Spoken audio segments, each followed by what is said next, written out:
Hello, and welcome to I Hate Talking, a podcast about talking, including etymology, frustrating topics, current events, and other random subjects. I'm Adam. And I'm Steph. We are married, and we invite you into these discussions with us as we talk about the good and the bad of talking. We hope you enjoy today's episode.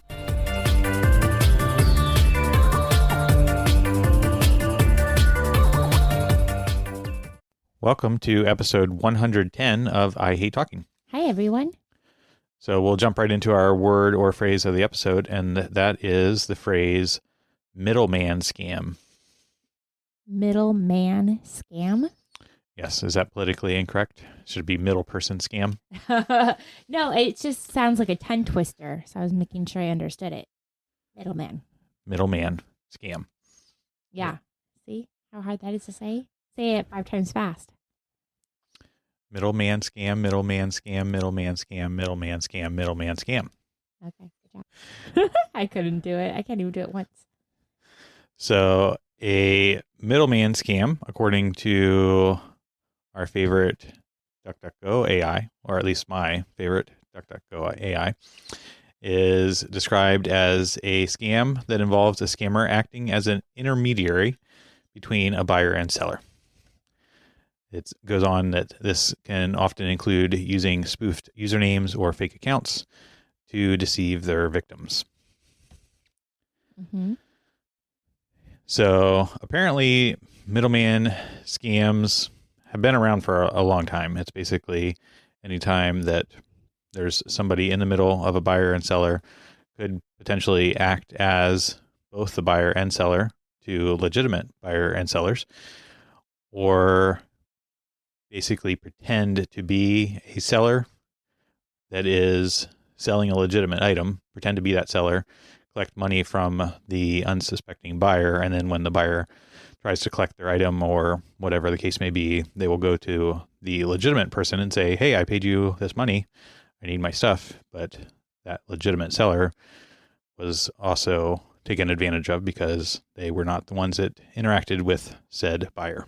So there's one party that's not acted in good faith, and then there's 2 other separate parties that are acting in good faith. Correct. Mm-hmm. Can the middleman be acting in bad faith also, or is he always a victim? The middleman is the bad person. Huh. Okay. I feel like the middleman is the innocent victim that gets put between the bad person and then the main person. Nope. The middleman is the middle person that is in between the buyer and the seller, acting as one or both of the legitimate parties, pretending to be one or both of the legitimate parties. What do you mean by one or both? So it could be both. The middleman scammer is acting as both the buyer and the seller, or it could be just one, typically acting as the seller, it seems. But if he's acting as both buyer and seller, who's he talking to? Well, we'll get to that. So probably the more simple one and the one that's been around longer is the middleman scam, where typically the person is acting as the seller. So this apparently has come about more recently than I thought, with perhaps the rise of the internet age. So some of the classic examples that are given here is that the Nigerian prince email scam is an example of a middleman scam, where there will really be a Nigerian prince and there really will be somebody that wants to collect money, but there's this person acting in between that is pretending to be the Nigerian prince to say that they need XYZ done, and then they'll pay certain money or whatever they need to move the money around. So can they send some money to establish a bank account routing number so that they can send the money to them? And then online selling is also apparently prone to this as well, where again, the middleman scammer will act as a legitimate seller. So there could be a real seller that has a real listing online on like a eBay type site or Facebook Marketplace or something like that. And the middleman person will pretend to be that legitimate seller and perhaps create a fake listing or somehow contact a potential buyer, and they will think that this is the real person that's selling this real item and then pay this scammer the money. And then when they go to collect the listing that they think that they just paid for, the legitimate seller does not have any record of this because they did not interact with this potential buyer. So like a super practical way would be, say, I post something on Facebook Marketplace. Then a scammer sees that and makes a fake profile, takes the photos I posted, and uploads their own listing. Maybe this mama who wants the baby carrier that I'm selling likes the post or comments on it. The scammer sees that, and the scammer directly messages her like, hey, I'll sell it to you for 10% off and hold it for you if you Venmo me right now. So then that mama is like, that's a great deal, sure. And so she Venmos the money, and then she messages me trying to pick up or something. Correct. All right, yeah, I can picture that. Luckily, that's never happened to me, but I can picture it. Exactly. So, and this probably happens less frequently now with perhaps more of the security processes in place with Facebook Marketplace, where there's not really a public chat per se, but it's more through direct messaging and everything if you're trying to buy something. So that makes sure that you're actually interacting with the person that has the posting. So it's not like they can spoof the username with like public chats or like names that look similar, or if they steal your profile picture and things like that. Right. So that's the example of a middleman scam where they are functioning as just one party, typically the seller. So then there's also the middleman scam where they function as both the seller and the buyer. Okay, explain that one, because that one I don't understand who the victim is in that scenario. Well, we are the victims. We were a victim of the middleman scam. I know we were, but he wasn't doing two parties. There were three parties involved. Us, someone else that was a victim also, and then that guy or entity. Right. So there was us, the legitimate lawn care professional, and then the third party is the scammer. And the scammer theoretically was functioning as both the buyer and seller. How? So to give a little bit of background on this, explain, yeah. basically there is a known middleman scam, particularly in lawn care for whatever reason. I guess it's perhaps one that's a little bit easier for a scammer to take advantage of, with perhaps parties that are not going to see each other face to face, or they're going to communicate through digital means and not necessarily have a lot of readily available personal information to identify themselves back and forth. And you don't have to, with lawn care, like versus a tangible item, the lawn care can just show up and do their work and leave, versus somebody who's buying an item is going to be expecting that item. Right. There's also no barriers in terms of like access to property or something like that. You can just, like you said, show up, do the work, and then go about collecting payment. So we basically have some property that we're working on selling, and that particular property has a lawn and does need lawn care. So essentially what happened was that there was a scammer that, for all intents and purposes that we can tell, was scamming potentially, I guess, mainly us and the person. I don't know. I think both parties would be victim, depending on how it shakes out. But essentially, the scammer contacted a lawn care professional and said that they needed work done at this property. pretending to be us.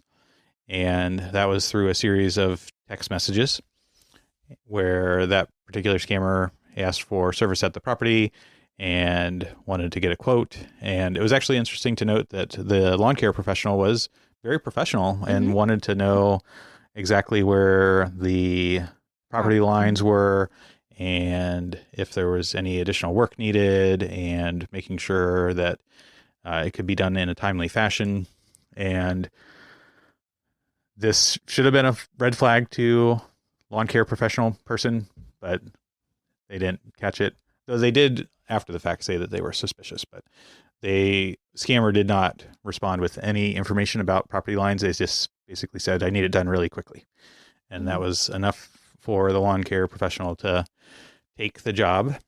Yeah, and got out there like that day or the next day, right? And got it all done. Right. So the lawn care professional gave the quote of a few $100s and proceeded with the work and got it done quickly.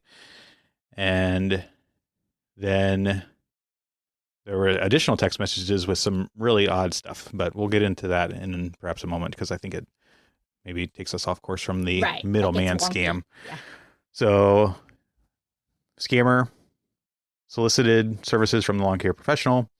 Lawn care professional did the work. And we didn't know. And we have not known about any of this up to this point. And we would not have had any clue because we actually have a lawn care guy who was coming later that week. So we would have just thought, oh, he came a couple days earlier. Cool. And little did we know that our lawn care guy noticed and thought that we replaced him.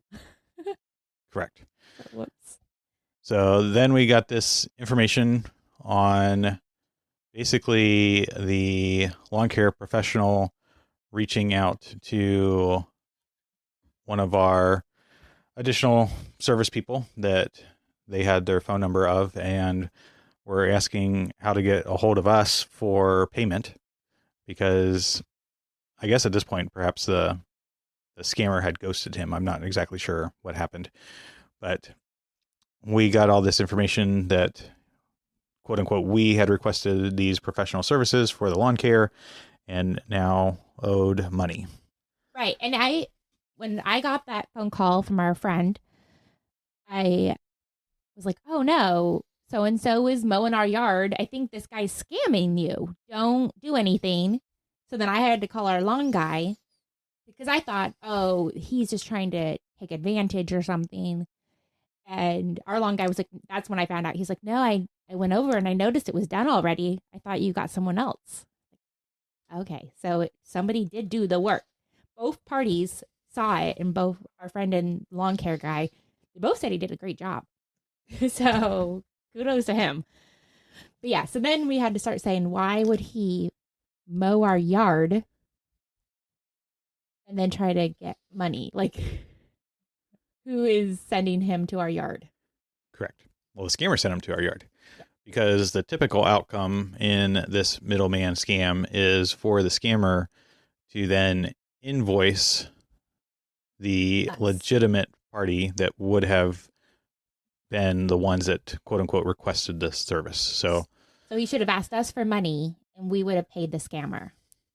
Correct. Yes. So this would typically happen in a expeditious fashion where the scammer is going to invoice the person that owns the property or would have had the lawn care service done and request that money, and then us or the property owner thinking that this is a legitimate scenario where, you know, this person, the work got done, so we'll pay the money. So that has not happened up to this point.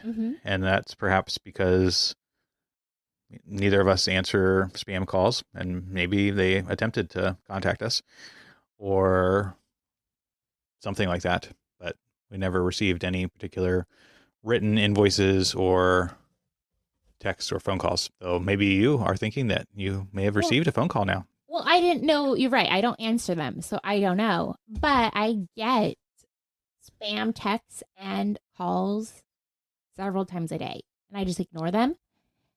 And I was just thinking, like, oh, I should go back because the lawn care guy who did a good job that we didn't hire sent us all their texts. I think his phone number is probably on there. It is. I should probably go through my log and see if any of them line up, just out of curiosity. Well, there you go. But this is still going, too. This happened a week ago. So we're still playing catch up. Things could change, I guess. But okay, so go on. So you're talking about he might have tried to contact us. We don't know. Right. So that would be the normal outcome for this particular scam, is that the scammer would invoice the property owner before getting invoiced by the legitimate lawn care professional. But I think because this lawn care professional is like a small business, they don't necessarily invoice people on like a monthly basis or something. He's basically asking for payment immediately upon completion of the work, that he was the first one to actually get a hold of us. And so we sorted all this out.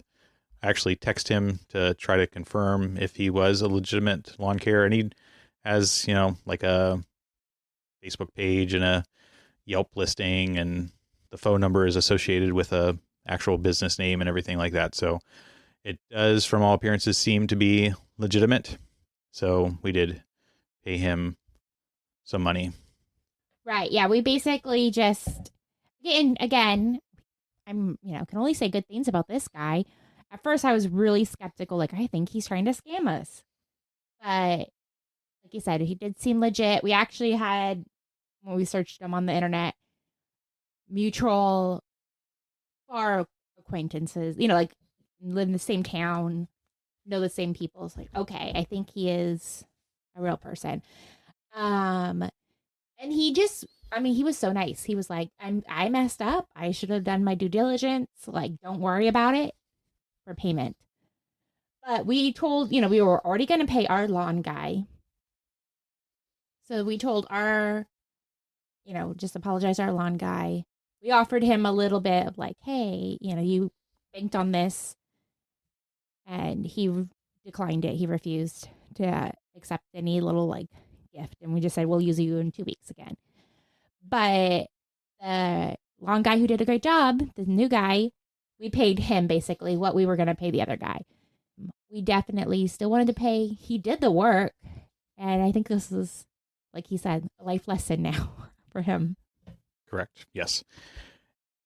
It's possible that he is like a semi-scammer. Like he just wanted a job? It's possible that the person that we paid is the middleman scammer and we haven't been invoiced by the legitimate company. I don't think that's true because of all the text message screenshots and all the research that we did on the business and the phone numbers and actually interacting with him, that he seems like the legitimate party in this scenario. Because he would have had to go, yeah, because again, when you looked him up and we saw that we had mutual acquaintances and stuff, that like you really have to deep dive, like for a couple $100. This is a big investment of time and work for him for $200. Correct. And then the timetable lined up exactly with when the work was done. So it's unlikely that a scammer would know that detailed of information in terms of like the work was done. Plus we had, our neighbors that are checking on this and everything lined up. So that is what led us to pay the money to what we perceive as a legitimate party. We still don't know that for 100% sure, though. We could be contacted tomorrow from a different lawn care company and say, hey, I did this work and I need to get paid. Sorry, it took me so long to invoice you. Yeah. I'm more worried that he's going to be hiring more work because we needed that job done. So, just basically our guy was out of a job for 2 weeks. But aside from that, we needed the job done. I don't want him like hiring window washers or, I don't know, gravel or, That's true. That scares me. I hope he's not trying to put more jobs on our house. Yeah. Or what if it's the person, here's a conspiracy. What if this person wants to buy the property, but they want us to upgrade stuff? So then they're going to systematically hire people off and we're going to pay it off. Then they get the property upgraded. That would be a reach, but I guess it's a far-fetched possibility. The other thing it could be is that this legitimate lawn care professional just wants to grow his business, and this is how he's doing it, by just like pretending to have a fake conversation with a person that doesn't exist and saying that they were hired by this unknown entity, when in fact it was themselves that hired themselves, did the actual work, and then got paid so that they could perhaps grow their business. Right, because he did a good job. So like, hey, if we didn't already have a guy, I'd probably be like, you want to just keep going? That's true. So there you go. That's a really risky but interesting job market, or what's it called? Like a business growth strategy. Yeah, business growth strategy. It's an interesting one. Yep. So that is how the middleman scammer can be both parties. They are functioning as a property owner. They're basically pretending to be the property owner, requesting legitimate services. Because the lawn guy thought that he was the property owner. Correct. Okay. And then if the scammer contacted us, they would be pretending to be the legitimate lawn care professional trying to collect payment. Hopefully he didn't do. And hopefully won't happen. Mm-hmm. And may not happen because of the final thing that was even more odd, and maybe the actual end goal of the scammer, and that they don't really care about the lawn care and the few $100s, is because they requested the lawn care professional do some additional tasks for them, where the scammer said that they had people coming to do some appliance work and that they needed to be paid at the time of the job being done, but the scammer did not have enough money. So if the person could please pay the appliance people.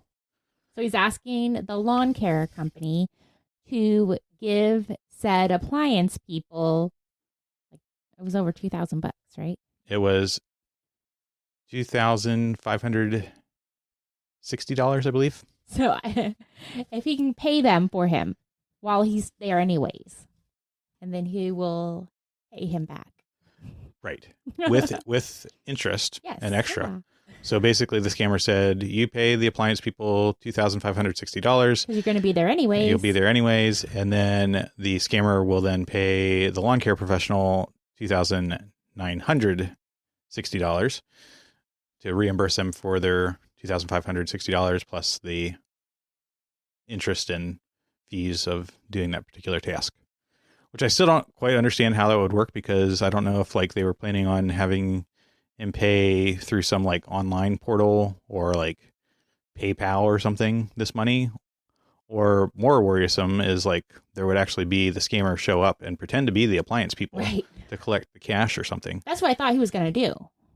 I don't know how it would work otherwise. I'm not sure exactly, but I guess if the scammer's going to all this trouble, maybe they set up a fake payment portal to like a fake appliance company, and that would be how they would collect the money electronically or something. That's so crazy. So maybe that was their end goal, is to lure the lawn care professional in so that they are on site on the property and could, quote unquote, be there to do this appliance job payment thing. And that would be their end goal, is actually to collect the $2,560. Right. Because that's, I mean, in the grand scheme of things, $200 is probably not a big deal to them. They want to go after the big money, the $2,500. Right. And then maybe they would just call it a wash and walk away, I guess. But luckily, the lawn care guy was like, well, that's shady. I'm not doing that. Right. So and we confirmed. We did confirm that like, he did not not pay. pay. Right. Because then, as property owners, right, then I think there would be some sort of issue, right? Because the lawn care professionals out this money and we're a victim as well. But I don't know how that would work. I don't think I would pay that money. I'd be like, sorry, I'll pay you for your services rendered. Right. But the rest is on you for falling for a scam. Yeah. I mean, again, we weren't upset, because even he was very quick to be like, oh, don't even pay anything. It was my bad. We're like, no, like, you did work. You did good work. We're going to pay you for your job. But yeah, I would have had a hard time paying 20, like reimbursing him because that was an obvious error on his part. Just like you have to go to your bank and fight that, That's true. because our bank isn't going to let us reimburse someone and then fight it, So he has a better chance of recouping his money. But that's where the whole conspiracy I had earlier was when he was talking about appliances being delivered. And I was like, oh no, what if this man is doing all this stuff to our house? Oh man. So yeah, what if he's doing all this stuff to our property? This is really stressful.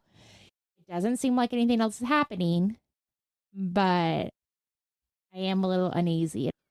I don't understand. I guess I'll just read this verbatim because we have the text message screenshots because I don't still understand exactly Well, do you want to be? how. We can be one person and I'll be the other one. No, I just want to read I guess. I don't know. Perhaps our listeners would enjoy that. You have the. Do you want to be good bad guy or bad guy? I'll be the bad guy because yeah, it'd be fun to read, I suppose. So this is scammer Michael. Yeah. And then you will be the lawn care professional. Correct. So we have Michael, the scammer, and Lawrence, the lawn care professional. Okay. Okay. So here we go. This is fun. This is like story time. All right. So me as Michael, the scammer. Hello. Are you available for lawn care service? Which area do you service? Yes, we service the area you're in. I am located at this address. Please go ahead and make estimate and get back to me weekly mowing. Yeah. And as he's reading that, that's how it's written. Without punctuation, without capitals, without proper grammar. So there you go. All right. Back to Lawrence. He says, how far does the property go behind the back fence? Also, is it both sides of the driveway? Yes. Could you take a screenshot of the property on maps and outline what you want cut? Please go and make estimate. I need you to start the mowing anytime soon. That's how it's written. I am working on it right now. What is your first and last name? Michael. And then Lawrence sent the client portal. When will you be able to start? Tomorrow. Okay, perfect. I will be making 2 months upfront payment through check. Hello. There is one more thing I want you to do for me. What's that? A company will deliver and fix some electrical appliances in the house in a couple of days, but I can only redirect my paycheck to only one person. So I will add some money with your payment so that you can help me pay them. I know this can affect your time and working schedule, so I will pay you $200 to help me pay for the orders. The check payment I am sending is $2,560, and you will remove your payment and the $200 extra, then make the remaining payment. Hello, are you there? Yes, that's perfect. And that's the documentation that we have in the text message exchange. Yes, that's perfect is an interesting result. That happened like 5 hours after that very complicated money discussion. I don't know if there's other discussions in there. He does have the portal. Yeah, I don't know. I don't understand the last part of the scam on what exactly they would even try to do. Like send a check to this person or try to get them to pay for it out of pocket and then say they're going to reimburse it. I don't know. It's very strange. It is also strange that he replied, yes, that's perfect. Yeah, that's what I'm saying. That was weird. Thing. What was he saying? Yes, that's perfect too. I don't know. That's weird. That was like the one thing that made me think maybe this is a double middleman scam and like the lawn care person is pretending to be the scammer too. I'm not sure. Okay, so... But the work got done. So we paid somebody and the work did to get done. So hopefully we don't get an invoice from another party that says, hey, I actually did this work. Right. I did pay on Venmo, and actually usually my Venmo is set to private. I just... I like to sometimes scroll Venmo and see what other people are buying and who they're Venmoing. I think it's kind of fun to see. But I don't like it on mine. So I try to keep mine private. I just think the person, the friend usually or whatnot, and me are the only people that need to know that I paid. But I did make that one public. because I wanted to have some kind of more validation, like more eyes to see, yes, I paid this individual this much money on this time. Well, there you go. So at least we can, fight it. Hopefully this long hair guy was legitimately taken advantage of and learned his lesson. And hopefully nothing else happens to the property before we sell it. That's true. So that is our experience with a middleman scam, as well as a little bit about the definition and some examples and how that came about as a particular phrase in the modern lexicon. So you can always like, share, and subscribe. Perhaps share this with a friend that may be susceptible to the middleman scam. They can be informed. Or perhaps you yourself have been impacted by a middleman scam. You can always let us know by leaving a comment, sending us an email or a text message. And you can feel free to let us know what you would have done. Would you have paid what appears to be the legitimate lawn care professional, or would you have refrained from doing so? Yeah. Yeah. That's it. Well, I'm just really worried that our saga is not over, but I hope it is. And I hope that we were wise through it all. Like, I don't want to get scammed. That really bums me out. So we'll see. We'll see. So hopefully our middleman scam saga has come to an end, but our podcasting saga has not come to an end. So this is episode 110, and we'll be back next time. Sounds good. So from your friends at I Hate Talking, until next time, remember, it is only through talking that we begin the journey to understanding.